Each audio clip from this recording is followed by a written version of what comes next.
भगवान केवल इतना ही कह रहे हैं, यदि धर्म पूर्वक संसार के सुख का भोग कर लिया।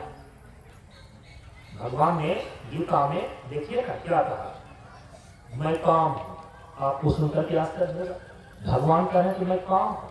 काम को समान रूप से अंग्रेजी में आदमी अभी सेक्स बोलता है, लेकिन अंग्रेजी में जो सेक्स कहा जाता है और हमारे यहाँ पर जो शास्त्रों में काम कहा जाता है, दोनों में बिल्कुल सेक्स बराबर काम होता है ऐसा नहीं है।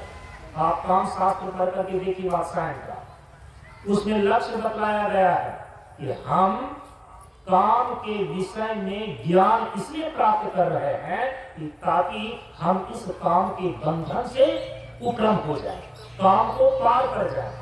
हम जल में तैरना इसीलिए सीख रहे हैं कि जल को तैर करके पार कर जाए।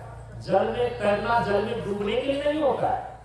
काम की शिक्षा, सेक्स एजुकेशन, सेक्स सेक्सी होने के लिए नहीं है, सेक्सुअल होने के लिए नहीं है, कामुक होने के लिए नहीं है। हमारे यहाँ पर जो काम पुरुषार्थ है, काम शास्त्र जो है ना, उसमें आप वात्सायन ऋषि का काम शास्त्र कामसूत्र पढ़ करके देखिए। काम पुरुषार्थ है और पुरुषार्थ का मतलब ये होता है जिसके द्वारा हम अपने लक्ष्य को प्राप्त करते हैं, उनकी क्रमिक सीढ़ियां। इसीलिए सेक्स बराबर काम नहीं है। हमारे यहाँ काम पुरुषार्थ है, सेक्स कोई पुरुषार्थ नहीं है। वह तो एक दैहिक सुख है, वह तो एक इंद्रिय जन्य तृप्ति है, और जिस तृप्ति के बाद व्यक्ति को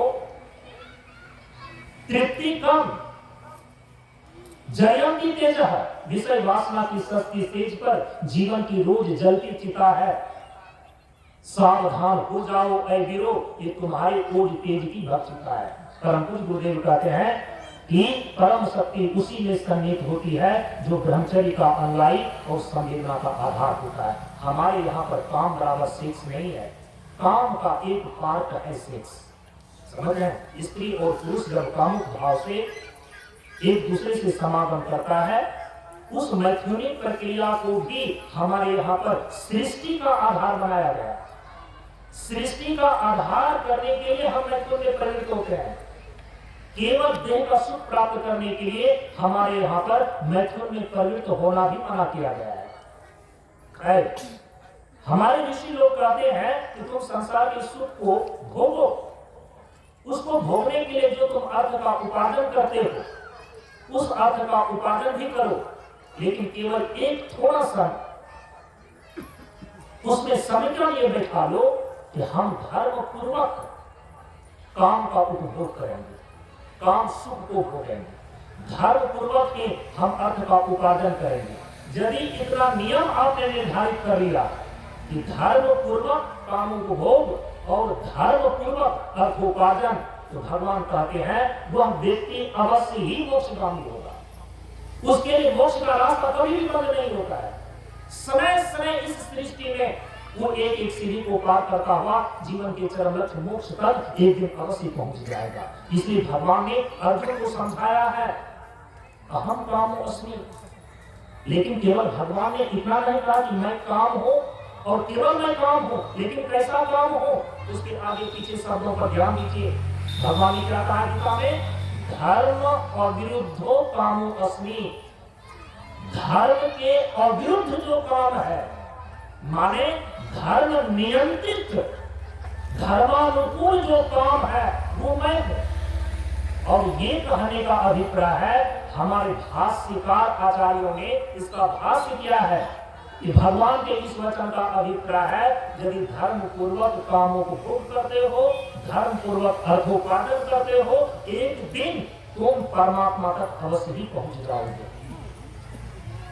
और जो व्यक्ति कामों को भोग करता है, अर्थोपार्जन करता है, लेकिन धर्म के अनुशासन को नहीं मानता, नीति निर्धारण करके वो कामों को भोग और अर्थोपार्जन नहीं करता, तो कहा कि वो केवल और केवल अर्थ और काम के बीच लटका हुआ रह जाएगा, जीवन भर तक लटका हुआ रह जाएगा। केवल एक जीवन नहीं, अनेकों जीवन इसमें खपाया है और अनंत काल तक इसी में वह खपते चला जाएगा। वो कभी भी मोक्ष तक नहीं पहुंच सकेगा, वो कभी भी परमानंद को समुपलब्ध नहीं हो सकेगा। ये दो बातें ध्यान में रखनी चाहिए। यदि हम कामों को भोग और अर्थोपार्जन धर्म पूर्वक करते हैं तो हमारे लिए मोक्ष का रास्ता हमेशा खुला रहता है, मोक्ष का रास्ता हमेशा प्रशस्त रहता है। एक दिन उस व्यक्ति को काम से ही राम के लिए रास्ता मिल जाएगा, काम से ही वह मोक्ष तक पहुंच जाएगा। कई लोगों ने इसी रस रहस्य को अपनी भाषा में कई बार कहा कि संभोग से समाधि, लेकिन उसका एक उल्टा अर्थ लगाने के कारण से लोगों का दिमाग खराब। हमारे यहाँ पर संयम से समाधि की बात कही गई है, और यदि किसी विचारक ने संभोग से समाधि कही है ना, उसकी दृष्टिकोण हमारे यहाँ पर काम शास्त्र को लेकर के वात्सायन ने जो दृष्टिकोण दिया था उसी को लेकर के उन्होंने कहा था।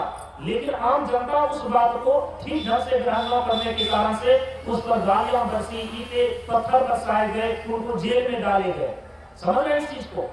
क्योंकि हमारे यहाँ पर जो समाधि की प्राप्ति होती है वह भोग के द्वारा नहीं बल्कि योग मार्ग के द्वारा होता है।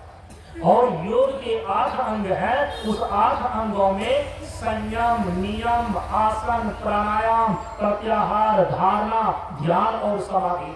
समाधि लक्ष्य है और समाधि तक पहुंचने के लिए 7 प्रकार के सीढ़ियों से, 7 प्रकार के साधनाओं से गुजरना पड़ता है, जिसमें पहला है संयम की साधना, दूसरा है नियम की साधना, तीसरा है आसन की साधना, चौथा है प्राणायाम की साधना, पांचवा है प्रत्याहार की साधना, छठा है धारणा की साधना और सातवां है ध्यान की साधना।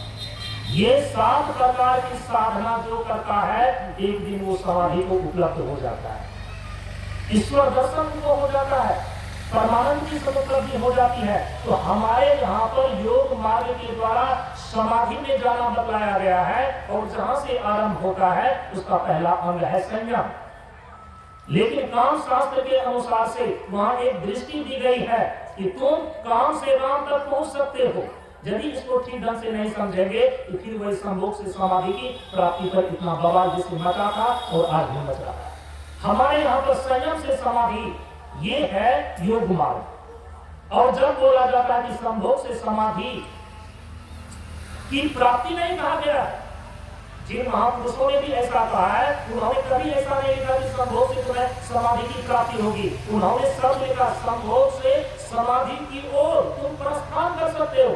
ये उनका व्यक्तिगत विचार नहीं है प्रेमियों, ये आपके चारों पुरुषार्थों को बताने वाले जो 4 कैटेगरी का शास्त्र है, अर्थ पुरुषार्थ को बचाने वाला, काम पुरुषार्थ को बताने वाला काम शास्त्र, अर्थ पुरुषार्थ को बताने वाला अर्थ शास्त्र, धर्म पुरुषार्थ को बताने वाला धर्म शास्त्र और मोक्ष पुरुषार्थ का प्रतिपादन करने वाला मोक्ष शास्त्र। ये शास्त्रीय बातें हैं। वो ये नहीं करें कि संभोग से आपको समाधि घटित हो जाएगी, नहीं, वो कह रहे हैं कि संभोग का यदि सही ढंग से तुम उपयोग कर लो तो तुम समाधि की ओर प्रस्थान कर सकते हो। प्रस्थान करने की बात कही गई है, न कि समाधि घटित होने की बात कही गई है। समाधि तो घटित होगी संयम से भी, संभोग में भी, समागम में भी। जिस प्रकार से धर्म के अनुशासन में काम का उपभोग करने पर वह समाधि की ओर प्रस्थान कर जाता है, ये काम शास्त्र में लिखा हुआ है वात्सायन ऋषि के द्वारा। यही बात है अन्य महापुरुषों ने भी, अन्य विचारकों ने भी दिया है। इसीलिए भगवान ने कहा है कि धर्म अविरुद्धो कामो अस्मि, धर्म नियंत्रित, धर्म के अनुशासन में रहने वाला जो काम है भगवान कहते हैं कि वो मैं हूं। और वो कहने का अभिप्राय है कि यदि तुम धर्म पूर्वक कामों को भोग करो तो तुम धीरे धीरे मोक्ष तक भी पहुंच सकते हो।